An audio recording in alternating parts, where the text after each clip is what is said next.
Hey, what is going on, guys? Back here with another comic review. It is still the summer of Superman.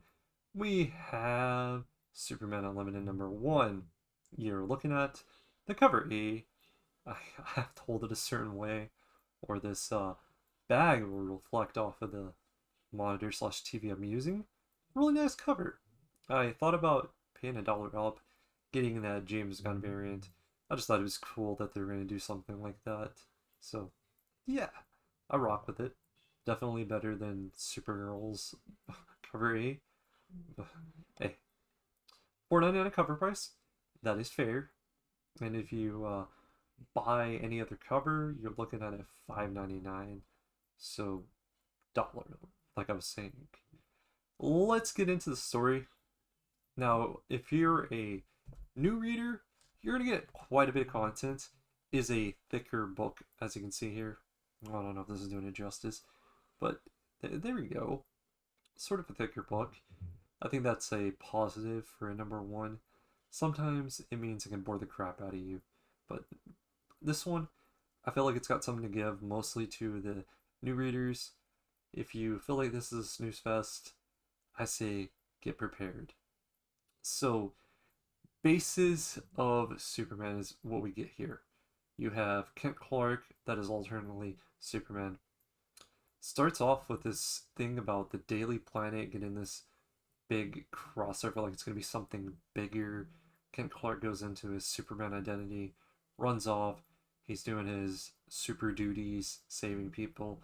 Justice League call him up, and they take him up to space. Well, they don't take him, he flies up to space.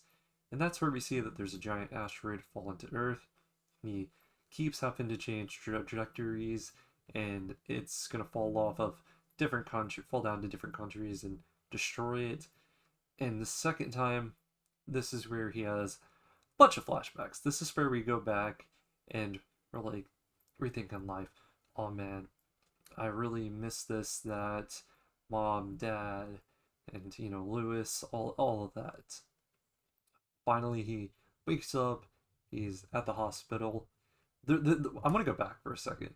Whenever he's having those flashbacks and he's going on about his mom and dad, they're like showing him where he came from, and he's getting his first costume. If you see that first costume bit, the art in this is actually it's really solid. I would say a B plus, no shape or form, an A or A plus. Don't hate on me, please. But yeah, when he was trying on that costume, there's like this weird shadow bit, and I'm like, why would you add a shadow there? It's just so random.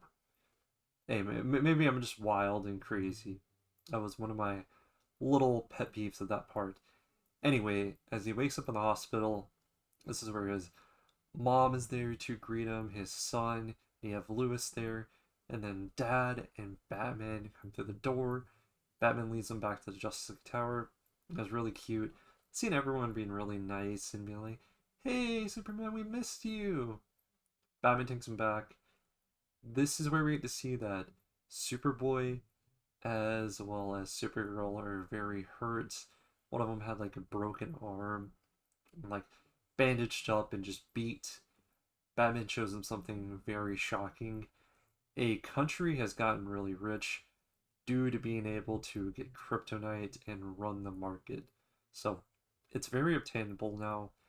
And this means his super pals are not going to be able to do their normal hero duties as easily because their lives are realistically in danger. The final thing that really takes it off here is we look at Superman. He was supposed to die. He was piled up on kryptonite. He looks back at his body, and he might be invincible to kryptonite now. Not sure. He can be part kryptonite. I don't know what they're trying to insinuate, but that's where I think #2 is going to be better than #1. This one, it's to introduce all those new moviegoers. You pick up the trade, you find a back issue of #1. You're going to come to this after the movie. They're going to be like, yeah, man, after you watch the movie, come read this. This is what you want to read. That or it's the Absolute Batman. But Absolute Batman starts really slow. This one is trying to start slow as well for the new readers. giving them two options. If I had to rate this though, I'm gonna say it's an 8, better than the Supergirl issue. Though I really like the Shazam series, I quit picking it up back then.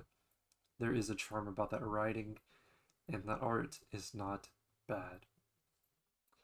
Ending it off with this, tell me what your guys' thoughts are on Superman Unlimited #1. I hope you stay safe, and until next time, peace out.